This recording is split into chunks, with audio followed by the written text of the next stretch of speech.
Namaskar, viewers and listeners of the Great Game Reloaded. I am Tilak Devasher. After Asim Munir, the Pakistan Army Chief, became the Chief of Defence Forces, the first step in making Pakistan a quote-unquote hard state was taken almost immediately. Not quietly, not subtly, but through a press conference held by Pakistan's Director General ISPR, Lieutenant General Ahmad Sharif Chaudhry, the voice of the Pakistan Army. It was not a briefing. It was not a routine media interaction. It was an indictment, a frontal attack on a former Prime Minister, an official declaration that Imran Khan, arguably the most popular man in Pakistan, is now a national security threat. Chaudhry didn't name him. He didn't have to. He flashed Imran Khan's tweet on screen. He played clips of Imran's speeches. He showed his statements. He scrolled through his posts. This was Pakistan's military openly telling the country, your most popular politician is an enemy. What does this mean for Imran Khan? Can he survive this onslaught? What does it mean for PTI's future and for Pakistan's survival as a state? Let's break this down. The press conference was one of the most aggressive in Pakistan's history. At one point, the DG ISPR looked straight into the camera and asked, "Who are you? What message do you want to give? Who do you think you are?" This wasn't media handling.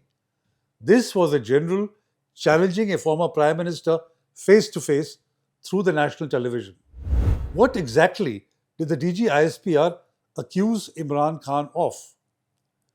Let's list this clearly. 1. Imran Khan is trying to create a rift between the public and the army. 2. His speeches and social media posts constitute incitement and evidence of anti-state activity. 3. He is working in collusion with foreign actors.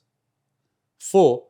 He is responsible for destabilizing Pakistan's economy by asking people to stop remittances, urging the IMF not to lend to Pakistan, calling for civil disobedience, encouraging people not to pay electricity bills. 5. He is provoking attacks on the army's leadership by telling his followers to target the leadership of the army. This is a direct allegation of incitement against the state. 6. He is harming Pakistan's counter-terrorism fight by appeasing terrorists, seeking dialogue with the TTP, undermining Pakistan's Afghan policy. 7. He is a tool for India's narrative.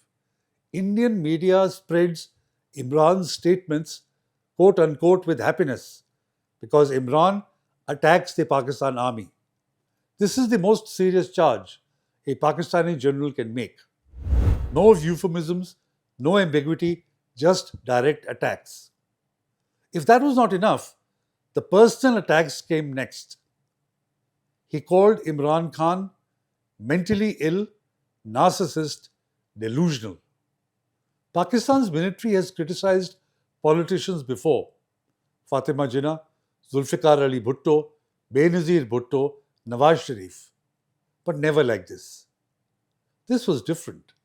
This was personal, emotional, angry, hostile.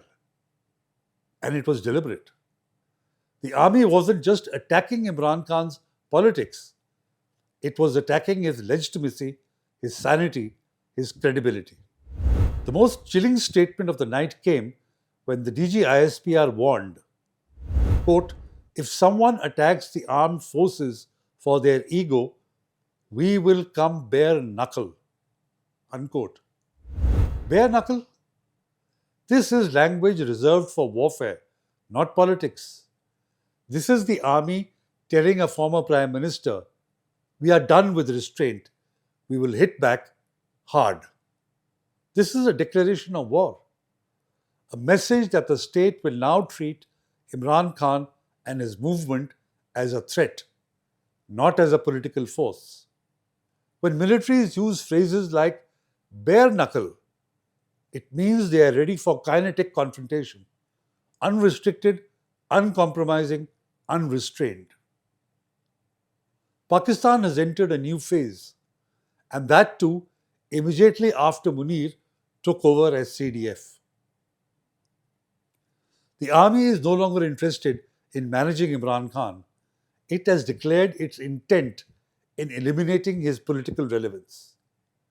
Branding Imran Khan a foreign aligned destabilizer, working with the enemy is, in Pakistan's political vocabulary, the ultimate accusation.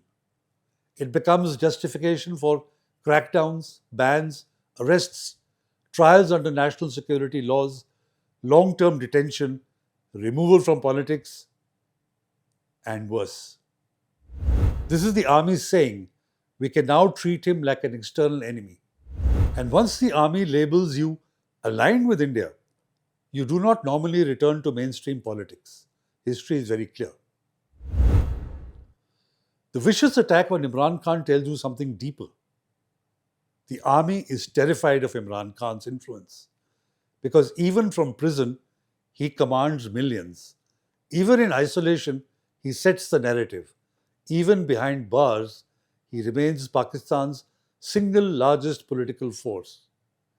Behind all this is a personal factor. Imran Khan recently referred to Asim Munir as mentally deranged person. This has clearly rattled Munir and broken all shackles of restraint. The vehemence of the DG ISPR's attack is directly related to this particular description of Munir. Even though the civilian government should have handled the subject, the army chose to do so because they have made it personal between Asim Munir and Imran Khan. So Munir and the army have decided if Imran Khan cannot be controlled, he must be discredited, shackled, and erased from public memory by declaring him an adversary of the state. When you strip away the rhetoric, the DG ISPR's message was simple. Imran Khan is not just wrong, he is dangerous. This was the state redefining Imran Khan not as an opponent, not as a rival, not as a critic, but as a threat to national security. This is the most important shift in Pakistan's politics in the aftermath of Munir becoming the CDF. It unlocks everything that comes next. Let's be blunt. When a military labels him a national security threat, his life changes immediately. His isolation will intensify. He is already in solitary confinement. Expect it to tighten further. Fewer or no family visits, limited lawyer access, monitored interactions, no public appearances, restricted medical information. The state will justify it as security protocol. Then his physical safety becomes a national question. Though there is no evidence in the public domain that the state plans harm, but the risk environment has changed. When a person is labeled dangerous and an enemy, the state feels justified in imposing any level of containment, even extreme. Next, he will not be allowed to re-enter politics unless and until the army itself would want to use him as a counter to either the PMLN or the PPP. This press conference was the final nail. Imran Khan is no longer being sidelined politically. He is being removed institutionally, erased from public memory, taken out of the political equation permanently. The DG ISPR also went after the PTI and its governance in Khyber Pakhtunkhwa. He accused them of appeasing militants. He mocked Imran Khan's call for dialogue with the Tehreek-e-Taliban Pakistan or the TTP. He suggested PTI's policies contributed to Pakistan's rising militancy. He implied PTI wanted to negotiate with terrorists while attacking the army. This wasn't random criticism. It was the construction of a narrative. PTI helps extremists. The army protects Pakistan. This framing allows the state to treat PTI as a destabilizing force, and the army feels it would resonate in a country traumatized by decades of terrorism. The party was built around one man's charisma. His removal leaves a vacuum, and the military intends to fill it its way. PTI will be criminalized. Every allegation from the DGISPR can now be used to open cases against the PTI. Expect mass arrests, raids, FIRs, and bans on rallies. Then a ban on PTI is quite likely. Pakistan has a history of banning parties. PTI could be next. The DGISPR's press conference was exactly the kind of narrative you create before banning a party. Next, the dismissal of the PTI government in KPK and the imposition of governor's rule is most likely. This will have disastrous consequences for the province and the unity of the federation. The PTI could split, engineered by the establishment. We have seen this earlier with the MQM, the PMLN, the PPP, the BAP, and JUI factions. Splinters in the party will be encouraged. Defections will be incentivized. The real PTI will be buried under legal disqualification. But in the process, PTI's youth base will radicalize, not only in KPK but across Pakistan. This is the most dangerous outcome. Millions of young Pakistanis believe Imran is being wronged. They believe the army is suppressing them. They believe democracy has been hijacked. The DGISPR's aggressive language will not change their belief in Imran Khan. It will only inflame them. And rage without leadership is combustible. So, the big picture.